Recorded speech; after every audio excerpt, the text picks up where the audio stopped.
So Frank, we're inside, what is this? Is this the substation office? We are in the substation office at South Clay Elum, and we're, I can't believe we got a wood stove in here, but so we are What are all these connectors, or tell us what we've got in here? Okay, this line, this line, this line, this is what, in conjunction with what was up on the roof out there, that open or closed circuit to the west, that's an open or closed circuit to the east, and this is a run-through circuit, and this load dispatcher tag on here. Now when you say load dispatcher, that's the electric load dispatcher. It has nothing to do with the train dispatcher. This is a safety thing, and this is pictures of. This is the office at Cedar Falls. So if you look at this and then you look at this, you can see they're quite similar. Almost all of them substations were the same. And then this is Mr. George Galladay. George was a pretty busy man. He ran Doris substation, and George, when he got off time, he had an international scout, and he used to get all kinds of petrified wood out there. But to run that station was difficult. That had 2 Westinghouse sets and 1 GE. And I believe the GE either came out of Tacoma sub or came out of this substation. Anyway, George, I think he went to work for Washington Water Power after the Milwaukee closed. But he was a really very good operator. And then this photograph here is a Cedar Falls substation. And you might notice down here, this is a rubber mat. It was a little extra safety for a little comfort, but it was actually a little bit of safety for operating some of these things here. This circuit panel here was a house circuit that provided the power to the bungalows and to the beanery. And this is your DC circuit here. This is your field switch, or this is your rheostat for bringing in regeneration. You had to stand here and keep the balance on these meters so that both MG sets were bringing in the same amount of DC. Because if they got over 1,000 amps, if one got, say, was picking 800 and the other one was getting 1,200, you had to get it back to 1,000 apiece. Otherwise, one will try to steal it all from the other one and give you a trip out because you have overloaded circuit, and you could have a free running train there until you got back online. So Frank, now when you touched those controls, did you tell me that you only would use one hand at a time? And why is that? There were times, mostly at Hyack. Hyack had a steeple roof like this substation, and tremendous amount of snow on the roof, and so when the MG sets were running, they generated a lot of heat in the substation, and you'd get condensation from the roof, and it would rain. In fact, there's a couple of photos in the Montana area that showed plastic over the top of the MG sets to keep them from getting wet. Well, the same thing at Hyack. We had a big piece of plywood over the #1 unit, and so you worked with one hand also at Hyack, I would lay 2x10s on the top of the rubber mat, and I work with one hand with my left hand behind my back. I work with my right hand, so if I took a shock, it wouldn't go through my heart. So I think we lost a couple of guys, but didn't lose anybody in my time, but mostly it was caused by people going behind here when it was energized. Very dangerous. All we had was a plastic rope across each end so you couldn't walk back there. So these are the arc chutes here. You can't see it well in this picture, but these are arc chutes up here where the disconnect, the DC disconnect was as big as my arm, solid copper, and you close that disconnect, and then right this photograph doesn't show it, but right here where the spot is, used to be a metal box with a red light and a green light, and that was a control for a JR breaker that sat over here, 3400 amp circuit breaker.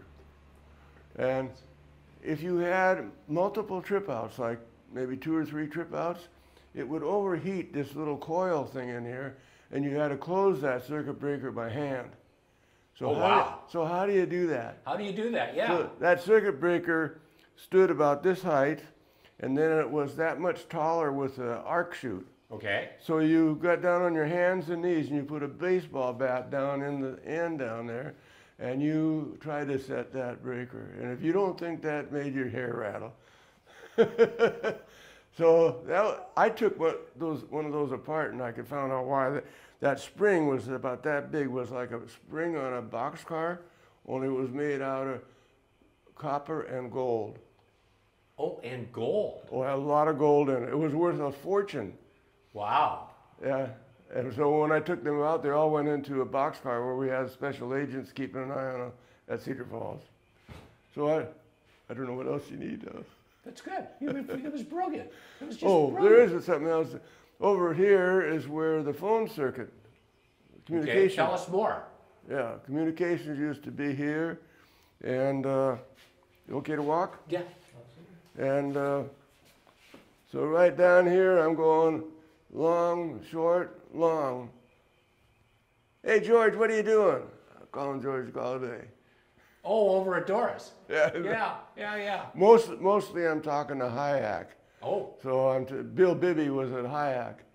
And I say, hey, Bill, this train's going to come out of the hole here at Cedar Falls. 261 is just coming by. I said, why don't you come on up to 3400? I'm going to drop down to 3,000 volts.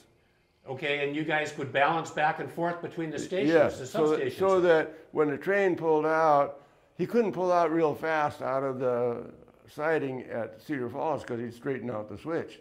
So he'd pull out slowly, and then they'd try to get it up for by the time he got to Ragnar. So he was really pulling a heavy load, and he could trip me out.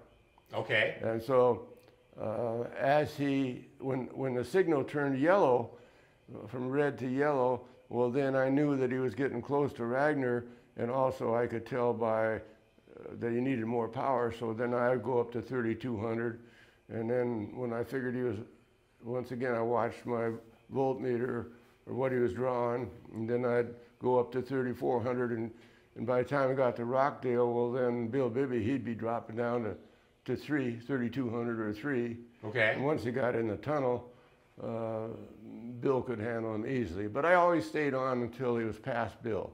Okay, which was at Hayek, so this would be for an eastbound train. And then Bill would start this gen set here, or whoever was working here. Who's that guy? I think I gave you a list of the names. Right. But so it was basically a coasting job to get to here. The biggest problem to get to here was hours of service. In the winter time, to make 12 hours of service to get here from Tacoma in 12 hours could be a real tough deal. So it was a 50-50 sometimes. Yeah, sometimes I would have to. The Milwaukee had a international travel law, and later on when I was a train master, I would have to pick these train crews up and bring them here, and take a train crew from here over to the train. There you go. Yeah, great. And smile. That's great.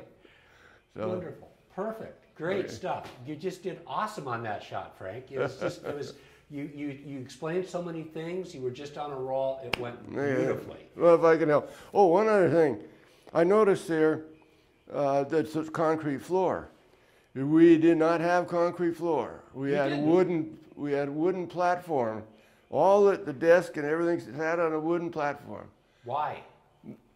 At Taunton, I saw these frames melted by the fire coming off of that MG set that was right there. Oh my. There's an article in someplace about a lowboy trailer truck and trailer getting stuck on the track, crossing the track right outside of Othello, just east of the substation, and they hit the thing and went all to hell. And of course, the train's coming out of Othello. Didn't pull a whole bunch of power. I'm just guessing he's probably pulling about 1,500 amps or something like that. Okay. Maybe 2,000, depending on the size of the train, of course. Yeah. But yeah, this is double windows. You had this window, and then there was another window here. And why did they have double windows inside a building? Probably so they didn't get broke or quiet.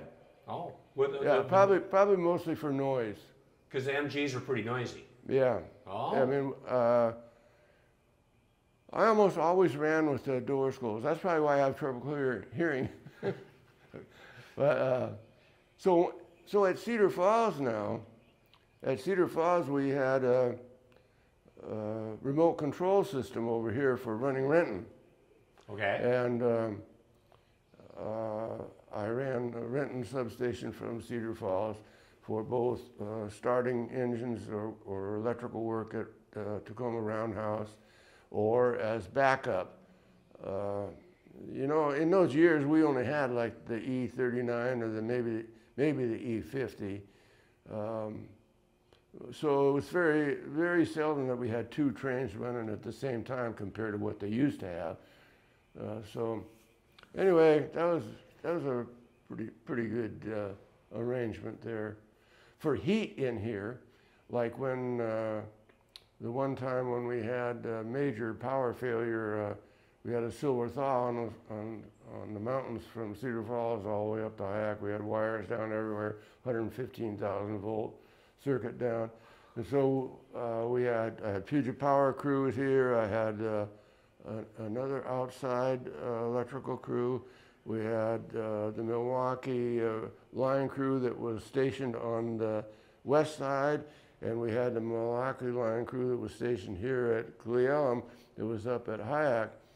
So these guys would just get soaked and they were cold. So I found an old electrical grid. What the hell was that thing? Took the heat out of it. I made a heater out of it anyway.